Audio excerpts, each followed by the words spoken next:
Bienvenue dans cette deuxième partie consacrée au protocole Spanning Tree Protocol. Dans la première partie, nous avons découvert les problèmes causés par les boucles Ethernet ainsi que la solution proposée par STP. Nous allons maintenant entrer dans le cœur du protocole et comprendre comment STP construit automatiquement une topologie sans boucle. Le fonctionnement de STP repose sur 4 grandes étapes. À chaque étape, les switches prennent des décisions en utilisant des critères bien précis. Commençons par la première étape, la sélection du root bridge ou pont racine. Le root bridge est le switch qui servira de point de référence pour l'ensemble du réseau. Tous les autres switches calculeront leur meilleur chemin pour rejoindre ce switch. Pour élire le root bridge, STP utilise une valeur appelée Bridge ID ou BID. Le Bridge ID est composé de 3 éléments, la priorité, l'identifiant de VLAN, et l'adresse MAC du switch. Le critère principal est la priorité. Par défaut, sur les équipements Cisco, cette priorité est de 3, 2, 7, 6, 8. Plus la priorité est faible, plus le switch a de chances de devenir root bridge. Si plusieurs switches possèdent la même priorité, STP compare leurs adresses MAC. Le switch possédant l'adresse MAC la plus faible est élu root bridge. Dans les réseaux professionnels, l'administrateur configure souvent manuellement le switch central avec une priorité plus faible afin de contrôler l'élection. Par exemple, le switch A possède une priorité de 4096 alors que les switches B et C sont à 3, 2, 7, 6, 8. Le switch A sera automatiquement élu root bridge. Une fois le root bridge élu, chaque switch non racine doit choisir le meilleur chemin pour le rejoindre. Le port utilisé est appelé root port. Chaque switch n'en a qu'un seul. Pour effectuer cette sélection, STP compare le coût du chemin, appelé path cost. Le coût dépend de la vitesse du lien. Plus le lien est rapide, plus son coût est faible. Par exemple, 10 Mbps a un coût de 100, alors que 100 Mbps tombe à 19. Le root port est celui dont le coût total jusqu'au root bridge est le plus faible. Pour les liens encore plus rapides, 1 Gbps a un coût de 4 et 10 Gbps seulement 2. Mais que se passe-t-il si deux chemins possèdent exactement le même coût? STP applique alors les critères suivants d'abord. Le bridge ID du switch voisin. Le voisin ayant le BID le plus faible est privilégié. Enfin, on compare le port ID. Étape 3. La sélection du designated port. STP doit déterminer quel switch sera responsable de chaque segment Ethernet.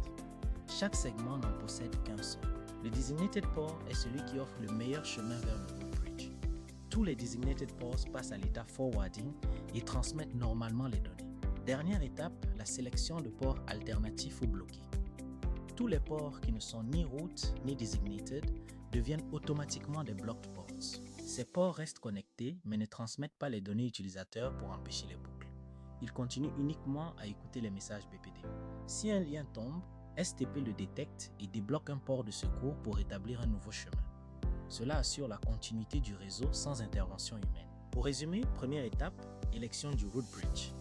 Deuxième étape, chaque switch choisit son root port. Troisième étape, chaque segment élit son designated port. Et enfin, tous les autres ports deviennent des blocked ports. La topologie est stable. Avant de transmettre les données, un port STP traverse plusieurs états.